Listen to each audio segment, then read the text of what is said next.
Hey Bat fans, Luke here, back with my next installment of Batmas 2020, and today we're going to take a look at the story Batman, the Resurrection of Ra's al Ghul. Now, some folks might be put off by this story just because of the cover, which is kind of weird because half of it, you should be jumping all over it, but one name on here does cause some people, especially novice readers, to kind of go into this hesitatingly, if not avoiding it altogether, and because of the name Grant Morrison. And as I kind of mentioned before in my previous videos, specifically when I talked, the Black Case book, when I said that sometimes folks, you need a lot of Batman knowledge to kind of get the full gist of what Grant Morrison's telling in the Batman run. This one's kind of like the caveat or the asterisk to that. Number one, this cover is really misleading. It says Grant Morrison, Paul Dini, like they're the only two people writing this book. That's not the case. There is a lot of good creative talent on here, on the writers, and some of these you'll know. Obviously Paul Dini, Grant Morrison, Peter Milligan, Fabian Nicieza, I'm sure I'm butchering his name, and Keith Champagne.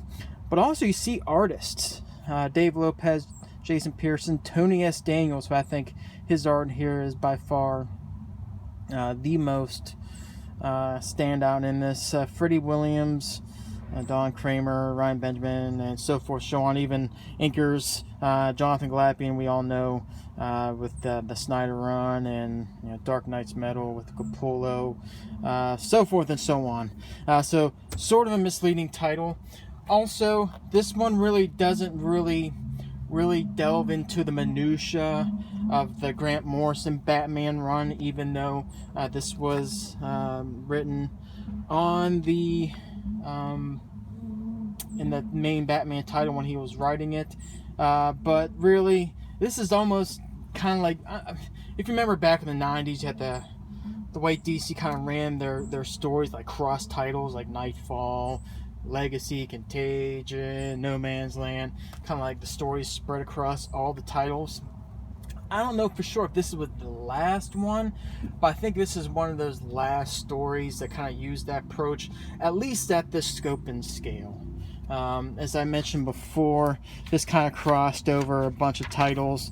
Obviously, in the Batman title, starts off, it has Batman Annual number 26, Robin Annual number 27, Batman 670, 671. That's obviously where right in the beginning, early stages of Morrison's run. You got Robin 168 to 169, Nightwing 138 to 139, Detective Comics 838 to 839. There's obviously Paul Dini. So again, this kind of might be the last time DC kind of used this approach. Again, prior to Rebirth, at this scope and scale, I think you might have seen some other ones kind of maybe a little bit minor. But really, this is kind of like the 90s storytelling approach, where Morrison kind of got derailed just temporarily off his Batman run. And good thing to this, you don't need to kind of go in there again without a lot of Batman. I think Bat knowledge. I think Morrison in particular kind of tells a sort of straightforward story in this. Nothing's gonna blow your socks off. Denny, I think, by far, his entries in here are probably the most superior. Again, well, Tony S. Daniel, his art is by far the best. So, really going real in depth in this statement, other than to say, don't get, what's the word I'm looking for? Not frustrated, but don't go in there with any pause. I think you can be just fine. Where to put this title in your Batman timeline, it's kind of tough to say. Definitely after Batman and Son, because you do see right here, Damian is in this. I kind of want to put this after Batman and Son, maybe right before Black Glove. But some might say this could be a good excuse to kind of put this after the first installment, at least in timeline form. Batman and Robin, the first one. Right around that time, Damian had to get, his spine fixed. Kind of went to Talia to sort of do that. And the opening of the story, while it's kind of like a flashback, you do see Damian with Talia. So this kind of, you could technically, you guys, put that somewhere in there. But to me, I think your safer bet would be probably either right before or immediately right after, because there even is some references to the Black Glove in this, right around there, before or after Black Glove. And basically what this story is, it's straightforward. It's the resurrection of Ra's al Ghul. And I almost want to say this is like the spiritual successor, quote unquote, to the story Death and the Maidens, which I did do a review on that story, and I'll link that in the description below, where that's actually where Ra's al Ghul perished. And this story here kind of brings Ra's al Ghul to that forefront. And the characters in here, and there's a good thing about this trade, this hardback, at least I don't know if it has it in the paperback, but basically what it tells you, the main people we need to know in this story, there's kind of like a short little intro going into it. So Batman, Nightwing, Robin, Ra's al Ghul, Talia, Damian, Sensei, White Ghost, and I Ching.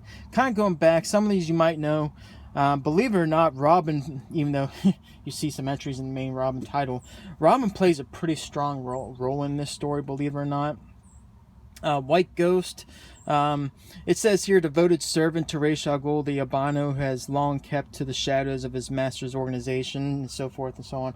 You read Tales of the Demon, and again, Death and the Maidens. White Ghost, you'll kind of remember him, but really, that's Ra's al Ghul's kind of the illegitimate son.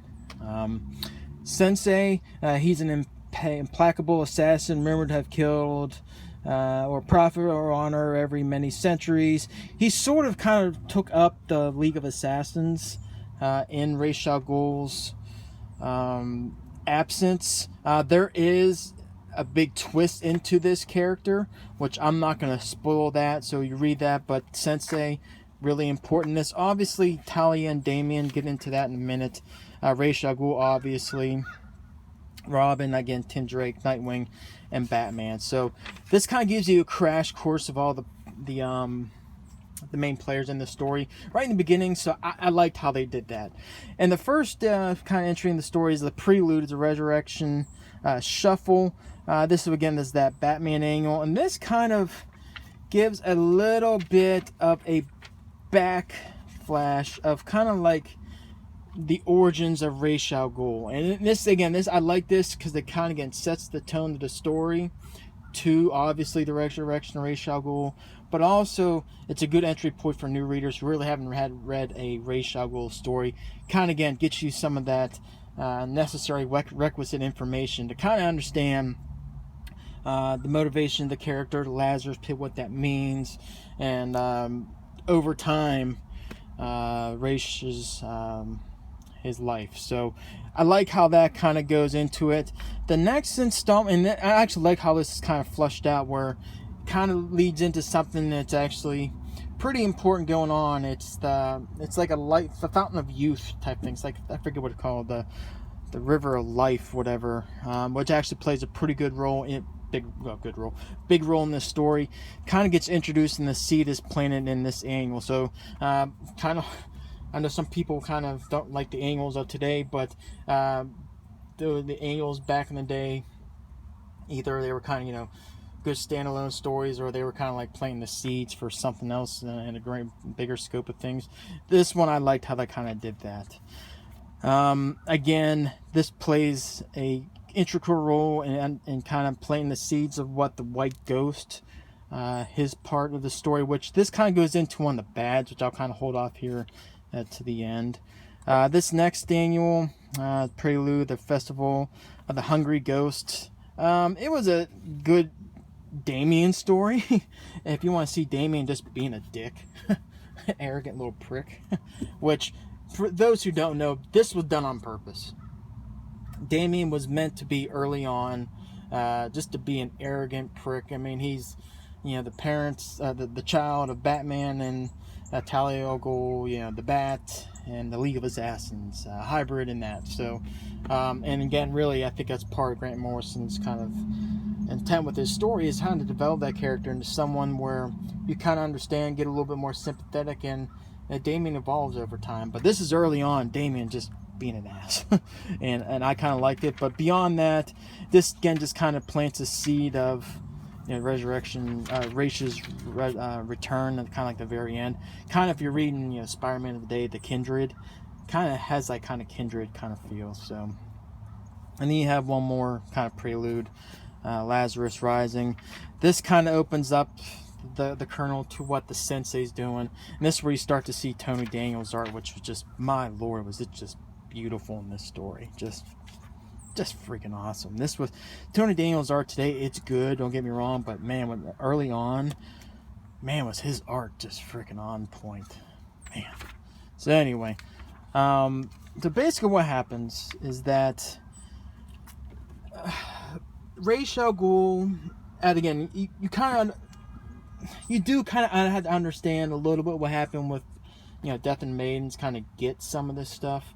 But basically, between then, and this kind of goes into my bad, which I'll hold off at the end. Initially, Ra's al Ghul is kind of resurrected, but he don't have a permanent form. He's kind of having like these host bodies. He kind of hops around where his mind will take kind of host form into a body.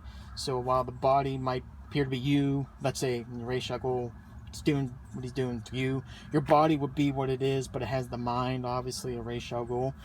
But now he's trying to get a more permanent form, so he needs someone that's kind of a blood relative of him to join him in the Lazarus pit, so now he become whole. Because right now, again, everything's kind of temporary. He's kind of morphing around, kind of like in this zombie state.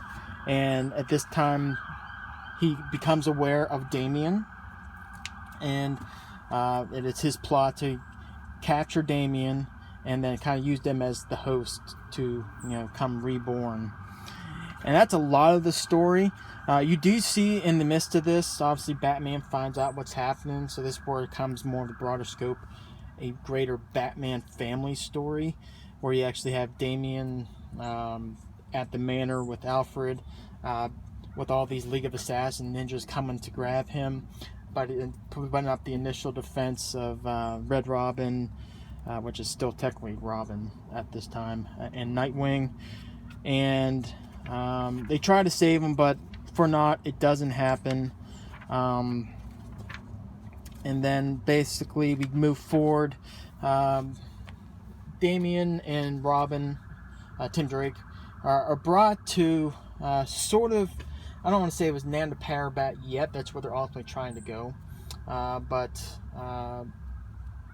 Ra's is kind of brought up to a point that maybe he can kind of take the screws to Batman a little bit by maybe not using Damian's body automatically, but if not using Tim Drake as a host, but if not getting him to be kind of an ally, and he kind of uses the pit as something that can bring his parents back, which kind of puts Tim Drake into an ethical dilemma, which is really fleshed out really well, especially to the very end of the story when he can actually take the water of the Lazarus pit, you know, bring back not only his parents but Spoiler and Connor Kent.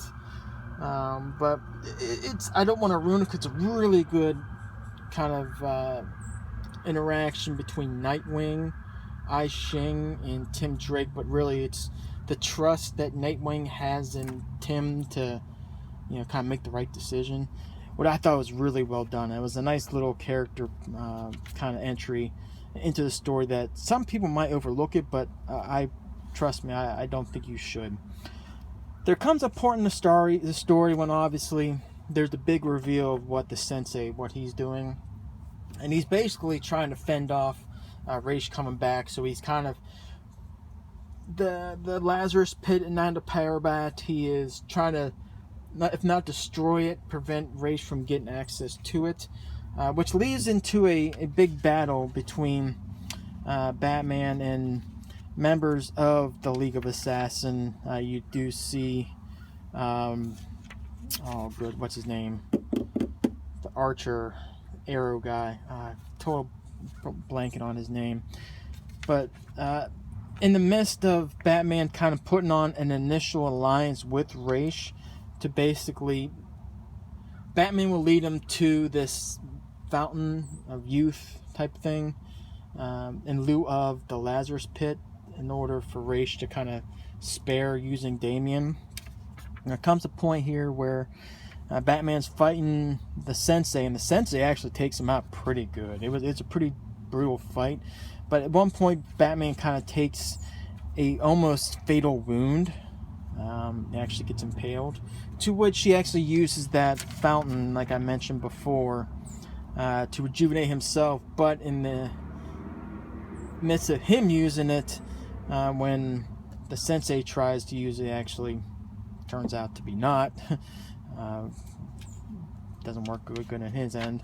But then goes back to the White Ghost. And this kind of goes back to maybe my bad of this story. The White Ghost ultimately sacrifices himself as the illegitimate son of Ra's al Ghul for Ra's to use as a way to take him to the Lazarus Pit and become reborn. What you need to kind of go way back to remember that first part of the issue. What I said right here is that in that initial annual, it's led to believe that they're at that Lazarus Pit where Ra's remains are in the Lazarus Pit. And initially, what White Ghost is trying to do, and again, just like what Ra's al Ghul is trying to do later on in the story, is use Damian Wayne to go into the Lazarus Pit so obviously Ra's can be reborn. But you actually see in this, in the entry part of the story, where White Ghost actually falls in the Lazarus Pit. So this kind of is like the unofficial, and they really didn't flesh this too well into how Ra's was resurrected. But again, he still has kind of like that problem where doesn't have like a permanent host. But you do see ultimately what happens is that, again, the White Ghost sacrifices himself. Ra's takes him with him into the Lazarus Pit, and Ra's al Ghul comes back. He's reborn. Kind of with obviously the understanding that that's his son, so it's a blood relative. So what I don't understand is how it worked here, but didn't work early on in the introductory annual to kind of set everything up. It just seemed kind of odd.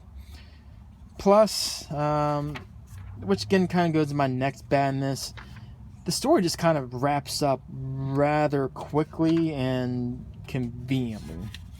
In that basically Talia sneaks off with Robin, and Ra's is kind of defeated pretty quickly.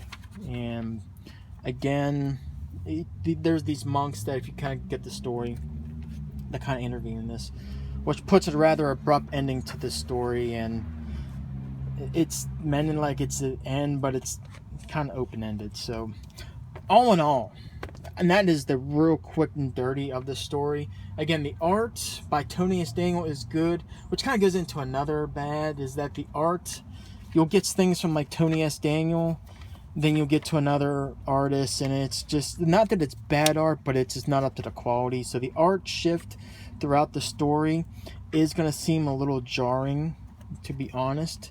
But we'll say it's sort of a bad as far as consistency and style and quality, but still not bad. All in all, I think this is the good story. It's not great, it's not fantastic, but it's enjoyable. And again, this kind of gets you a good Ra's al Ghul centric story, and it's not necessarily a strictly Batman story. It's a holistic Bat family story, which I think everyone can kind of go in there, regardless of your level of knowledge, and get some enjoyment out of it. That said, I'm going to give it a 3 out of 5. What to recommend. I don't think these are very hard to get, either in paperback, hardcover, individual issues. This is accessible, but I do recommend it. And especially if you're into Damian Wayne.